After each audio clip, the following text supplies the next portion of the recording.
Khan is ex-president of Indian Society in Canberra. He would like to say a few words, as he just said to me, Mr. Hasib Khan, and then it will be, I'm sorry, then from there on it will be certainly Amni, and Mr. Imran Amjad is here. He'll be assisting us in the question answer session. Thank you. Thank you, Mr. Muhammad Ali. Good evening, ladies and gentlemen.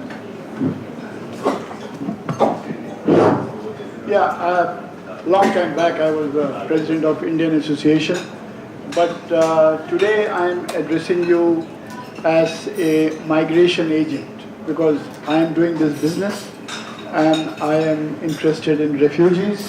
So I will tell you a few practical issues which come to me regarding refugees and what is immigration doing and things like that. So I will not take too long. I had an issue which I wanted to highlight to all of you. So the people who come by boat, they are known as, in migration terminology, illegal maritime arrivals, IMAs, they are known as. So first of all, we call them illegal, but you might have heard that we should not be calling them illegal. So that is a controversial thing. Now, the other thing is, I will only concentrate on Afghan refugees who have come because I have done a few cases with them and I realize that what has happened to them. So they were, as you know, that they were thrown out from Afghanistan by Taliban and they settled down in Pakistan, a place called Quetta. So they are basically Hazaras and they all are settled down in Quetta. So they left their families and because they were being threatened for life there, and they came by boat. They didn't bring their families. They came by boat to Australia. Now, to apply for a humanitarian visa, and they got their protection visa, permanent residency.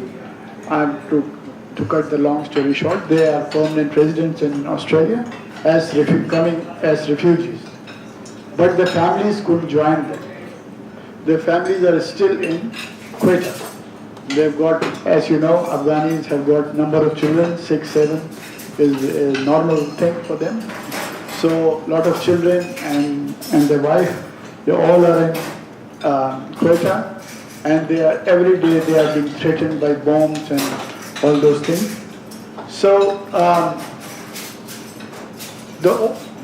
some of the Afghanis came to me. So what we did was, humanitarian visas normally take 7-8 years to come, so which was not practical. So we did spouse visa, because as a permanent resident in Australia, anyone can apply for a spouse visa if he's got a spouse in some other country. Like an Indian comes here, he can apply for a spouse visa and get his wife from India. So seeing that thing, I started applying for spouse visa. So it was working fine. A lot of few families came, but probably immigration realized that, and the Minister of Immigration that time, Honorary Scott Morrison,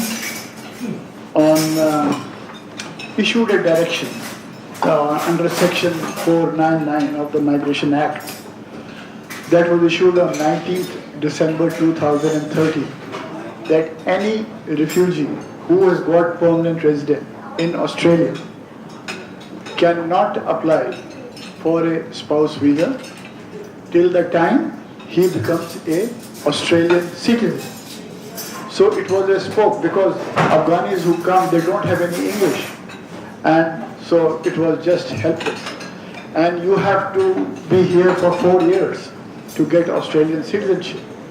But this rule is not there for normal people. So it's a big discrimination with the refugees who are here. It is not only Afghanis, it is with everyone. But since I was doing some cases with Afghan, so I can realize that. So that's why I wanted to project this thing, and that there's a lot of injustice being done to refugees because their wives and children are being killed in Pakistan. You know that Taliban, they come, and even because they are Hazaras, they are Shias, so they are not welcome and they are being killed. So, and you can understand the state of people who are living here. Their wives and children are being. So that is not a very, that policy needs to be changed. That's what I wanted to highlight. That was one of the issues. And the other issue which people were just talking, that the humanitarian visas take a lot of time. The main reason for that is they are called protection visas. So immigration actually has got a policy that if suppose anyone comes here on a student visa or any spouse visa or other visa, and his visa finishes, so he has got only one option to stay here, and that is to apply for the protection visa. Anyone can apply. I think that is wrong, because if a person coming from India doesn't need protection, it is very obvious. So what happens is, so many people apply for protection visas, so then there is a queue, and the refugees who are actually in need of being attended for protection visas, they are delayed by 5 to 10 years. So this thing should also needs to be changed. So these were the things which I wanted to highlight, and thank you very much for listening to me.